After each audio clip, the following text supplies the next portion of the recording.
Hey guys, James here today with Gareth. I'm over in Belfast doing a bit of filming, and I thought it would be really good to do a practical video on scars and trauma. So there is a theory video on this coming where I'm going to talk about a little bit about the psychological side of trauma, injuries and recovery.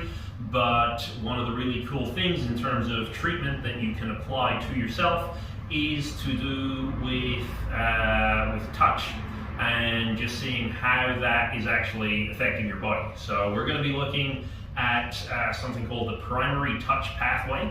This is basically how your nervous system responds immediately when you receive touch. So when I touch Gareth on the arm, he feels it, and he has an opinion about that. It might be positive or negative, but before he even gets to formulate that thought, his body creates an automatic reaction to it. So if Gareth wasn't expecting anything to touch his arm, regardless of the sensation, how it feels to him, his body may react more positively or negatively, and that in turn is going to affect his movement later on. Okay, and if that doesn't make sense, I will try to explain it as we go. Basically, the idea is anytime we have an injury, particularly any kind of traumatic injury, something that took a long time to heal, or that was big enough that there was some kind of emotional component to it, that is going to get stored in your brain as memory. And if we don't rehab it really well, if we don't treat it well enough to teach it that everything is safe again, if Gareth was injured at that side on his arm, he may feel comfortable, he may feel okay with it, but the autonomic nervous system, the unconscious part of his brain, might not be so okay with it. Okay, so I'm going to give you some tools that you can test on some injuries for yourself. These are all going to use touch, and the reason that I've waited till I was with Gareth is this is much easier if you can use another person. When there's somebody else involved, you can focus on doing the movement yourself, have somebody apply the touch. That makes it much easier. I will talk through at the end how to apply this to yourself. Obviously, if you don't have anyone else around, that can be an issue. A lot of the time for traumatic injuries, they can be in places that maybe you don't want other people to be touching particularly. It's either an inappropriate area, or even if it's an area that actually you just know when you get touched there, you just feel particularly uncomfortable. You might not want other people being involved. All I will say on that is we need to find a way that you're not using your own hands, but I will explain that towards the end. Hey guys, so throwing this in here, I know I said it would be at the end, but basically what happened was me and Gareth got to the end and realized we forgot completely to talk about what to do if you are trying to assess yourself and why it might not be a good idea to use your own hands. Okay, so very quickly, the way that this works, like anytime you're touching a point of scar tissue or injury, you're assessing the skin. The skin is one of the body's biggest threat receptors, and so information travels really, really fast.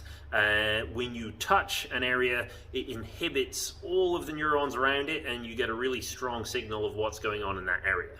Now the problem is, if you're using your own hand to do this touch, well, guess what? Your hand's also covered in a whole load of skin, and in fact, your hands, unless you're touching your other hands, specifically your other fingers, your hands have way more sensory receptors than pretty much every other part of your body. So the skin everywhere else, including most parts of your face, doesn't have as much ability to detect sensation as your hands do. So even if I'm touching an injury on my own face, what I will actually be getting when I do the range of motion testing is a pretty clear reading of how safe my own hands feel, and a little bit of a reading of what my face feels like. So you can use it, and in some extreme cases you can get some results. My own face is a good example of this. I have had some very major surgery on it, so just touching using my own hand, I will get a result. For most other cases though, you want to use something that isn't your hand for touch, okay? So there's like a little cloth that I use to clean glasses. You want to bunch it up and use that to touch rather than using your hands. Don't use a super thin layer. That's not going to be enough. It's still going to be feeling what the fingers feel. You want it to be detached in some way so your brain can't predict exactly what it should feel like, and that should work. Now, there are going to be some problems with this. If you're trying to touch, let's say, a scar on your ankle and you want to use rotation as a range of motion test, well, that's probably not going to work. It's going to be really hard to hold that down and do some rotation or range of motion testing. What you can do instead is use tape. So any kind of tape, just stick it on there, and that will give the nervous system the same stimulus. Or you could even get like a little bowl or grain of rice or something like that and stick it onto that area with some more tape. It's not as accurate, but it will be much more accurate than using your own hands. So that can be quite a useful way of testing on yourself. So if you really need to know, skip to the end now. I'll let you know how you're gonna do that. But now I'll just do the practical demonstration on how I'm gonna deal with these injuries with Gareth. So Gareth is a pretty ideal candidate for this. He's had, I don't know, a few injuries in the time. Yeah. The ones that we're going to be particularly interested in are scars, because they'll give me a reference point that I can actually see. But you can also try this if you know that you've had a break, a particularly bad sprain. You can touch that area and still get similar results. And as an example, my own face, I've had surgery here. There's no physical scar, but I get quite big results, big changes when I do touch here. And so that is also fine as well. So Gareth, I actually haven't asked all the scars. We're going to see how many different examples we need to go through. I don't want to spend too long on it, but I already know, I can already see it right here. There's a little scar at the top of his head, just above his left forehead, right up above the eyebrow. We're going to see if we can see any physical changes in the body when we're touching her. So first of all, Gareth, we're going to do a rotation test. So you're going to bring your feet together. You're going to have your arms out in front of you. I'm going to move away. You're just going to rotate left and right and see how far you can go. Okay, left is not great, about 90. Right is also similar. Okay. You can use this rotation test if you want. If your rotation is really great, use any other range of motion exercise that you like. So it could be a toe touch, it can be internal shoulder rotation, a squat. Something that isn't already as far as it can go is helpful, because then you can start testing for improvement. Okay, so like I said, we're testing the touch pathway. This is going to be a little awkward on camera, but I'm going to be touching the Gareth scar. I'm going to have to dodge him and run around so that I don't interfere with the range of motion test. But we're going to see, just by applying touch, how does that change? So Gareth, just so you don't crash into me, you're going to the left first again. So here, and let's see. Yeah, we're going to around to the right. Okay, nice. So good improvement on the left, a little bit on the right. Okay. So any other places that? Appropriate places. Let's go for the leg. Perfect places. Let's take the leg. Okay, so we've got on the shin. I'm going to do the same thing. So I'm just going to let him try his rotation and see where it gets to. Okay, not so good on the left. Very not good on the right. Okay, we'll try. So the other thing you might notice, Gareth's covered in tattoos. Tattoos are also a really nice thing to check, because as far as your brain's concerned, the difference between a tattoo and a scar is minimal. As far as it's concerned, you were just stabbed thousands of times. So I think you were saying before, this foot was... That was quite sore. That was pretty sore? Okay, let's just see. It's a bit of touch applied.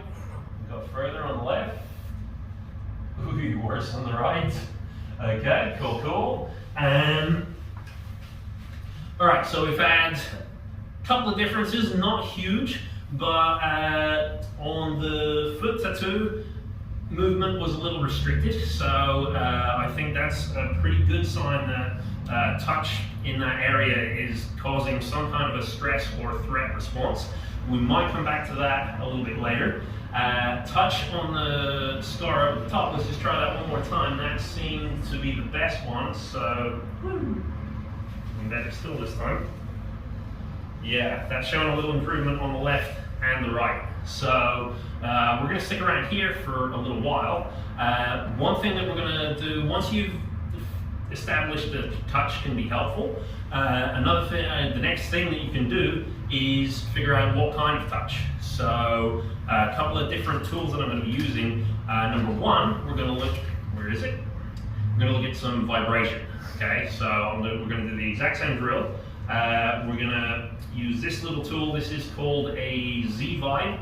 It's basically just a little vibrating tool. You can use an electric toothbrush. You can make your phone vibrate. Kind of anything goes. But I'm just going to stick this over on the scar, and we're just going to see. I'm going to try and hold this in place, and we're going to see how it goes. Whoo! And all right, nice. Okay, so much better with vibration. We're now going to look at temperature as well. Maybe should have put this in my pocket and let that cool down there. Over here, we've got a hand warmer. So I'm going to turn this on. It's going to take a little minute to heat up. So one of the reasons temperature can be really useful is the same neural pathway that deals with damage, so that you would expect when you feel pain, also delivers temperature sensation to the brain. So if you find a positive response with touch, then it's also worth applying some temperature and seeing does that make any changes. So I'm going to do the same thing. Gareth, just let me know, is this too hot? Is that okay? Yeah. Yeah? Alright, I'm going to try the same thing, see what happens when we use temperature. And other way. Okay. And so that was with warm temperature. This is just a little hand warmer. So I've got a USB hand warmer. Again, anything, stick something in the oven for a little while. It doesn't need to be too hot. It just needs to be warmer than room temperature. Same thing for the cold. So like I said, this has been in my pocket. It's not particularly cold. It's just made out of something that doesn't conduct heat so well, so I'm expecting it to be a little colder. So again, just let me know, is this comfortable enough? Yeah, and let's see what we get. And okay, not bad. For me, I think the vibration probably was the best in terms of rotation. So we're going to do one final thing, and then we're going to just play a little bit with direction. So if you find any scar tissue, any injury site, what you can do, rest your finger lightly on it, and then you're just going to imagine you've got a compass, and you're just going to test all the directions on the compass. So I go up and down. I'm not pressing into his head particularly hard. I just want to see, does the skin move nice and freely? Then I go left and right. Okay, and then I'm going to go in diagonals. And the other diagonal. Okay, probably hard to tell what's going on camera. What I noticed on this diagonal here, so going down and to the left, skin moves really easy on the way up. It barely moves at all on the way down. So I'm going to see with this vibration and adding some direction, what does that do? I may want to go down towards the restriction, or I may want to pull away from it. We're just going to have to test both and see what happens. So this on your head, I'm going to push down, and let's see what happens now. So this is pushing down into the restriction.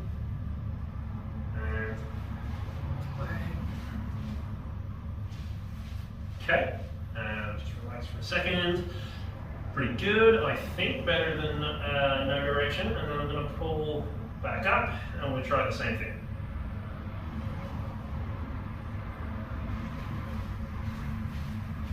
Okay, not as good. Pulling back. So what have we done? We've looked at, does touch improve? And the answer was yes. So we can get some, Gareth's brain is stimulated a healthy amount by touching that area. That means it probably was threatening, but in terms of rehabbing things, it's now in a kind of good place.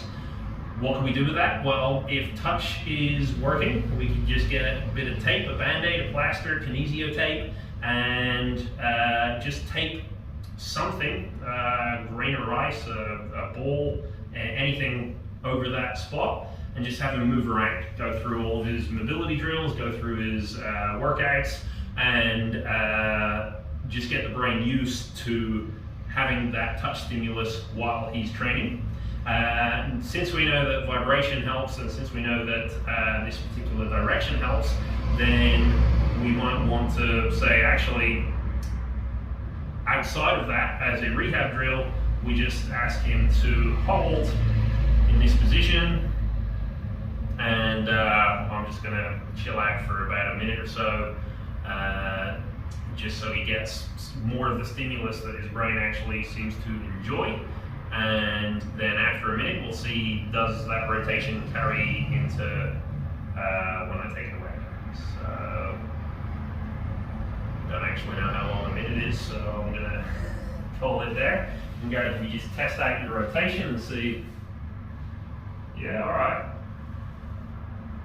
Cool, so that's better than initially. So that is one thing that you can try. Anywhere you've got scar tissue, test out different injury sites, test out different scar sites, test out different tattoo sites. First of all, find out, does sensation improve your movement? If it does, then you want to add as much of that sensation as you can. Test with vibration, test with warm, test with cold. Remember, they don't want to be uncomfortable, they just need to be a little warmer or cooler than room temperature. And then finally, you want to test direction. So find out, does pushing or pulling in a specific direction give you more improvement? Whatever your result is, you want to apply that as much as possible. So like I said, if you find you're getting a positive result from touch, find a way to just add that touch while you do your movement. That's a really easy way to get a lot of stimulation for a lot of time. If you benefit from vibration, hot, cold, you might just want to do that in rest intervals or rest periods, and then test your movement afterwards. Final thing that I'm going to look at is we're going to come back to this foot. Sorry, guys, I've done quite a bit here, but That's also my broken toe foot. okay, so you've broken this toe. Okay, let's see, this is actually quite recent, so yeah, I didn't think about that. Let's try to actually touching the toe where it's broken and see what that does. That's actually an improvement as well. Ooh, not so much on the right. Let's try the tattoo. Not as much. Okay, so another thing that we can do, if we find something's actually making it worse, then what I'm going to do is Chop it off. I'm going to give you this. I'm going to ask you to apply the same stimulation to the scar tissue. You're going to do it, normally I would say do it for about a minute, or just do anything that, I'm sorry, I haven't shown how it works. Magic. You're going to apply the same thing for about a minute. Diagonal down? Diagonal down to your left, yeah. I would say about a minute. We're going to do 15 seconds just so this video isn't too long. But the idea would be do any kind of movement that feels nice to you. So I know a load of you love the QL side bends. Use that if you know it's something that you enjoy that feels nice. Or just any kind of relaxation exercises, breathing exercise, anything like that. Okay, relax. I'll take that off you. Okay, then I'm just going to do, so you don't need to rotate, I'm just going to do some stimulation of the foot. So I'm not retesting, I already know that Gareth is finding, or at least Gareth's autonomics are finding this kind of threatening. So I'm just going to spend about a minute. Okay, so just because he's finding it threatening, we still want him to adapt to it. We want him to get used to it. But what we don't want to do is leave him in a bad state after. So once we've done a minute or so of that, I'm going to give this back. I'm going to give him something that he, yeah, let's use the, just a second. Okay, sorry. This is how you know we haven't rehearsed this. Okay, cool, we'll do that 15 more seconds. I do wearing a watch.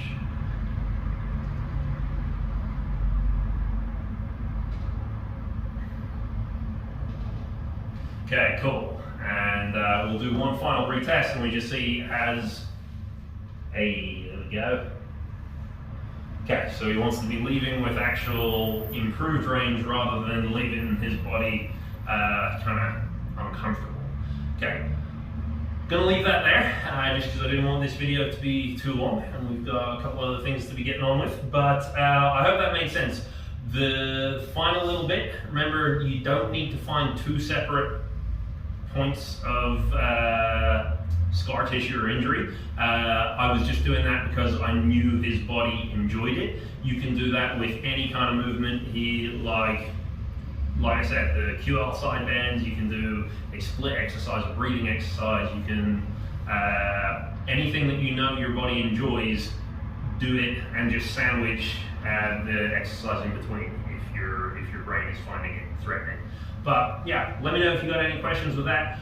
There will be a theory video coming up in the next month or so. That one's taken me just a little bit longer to get done. Otherwise, thanks for watching.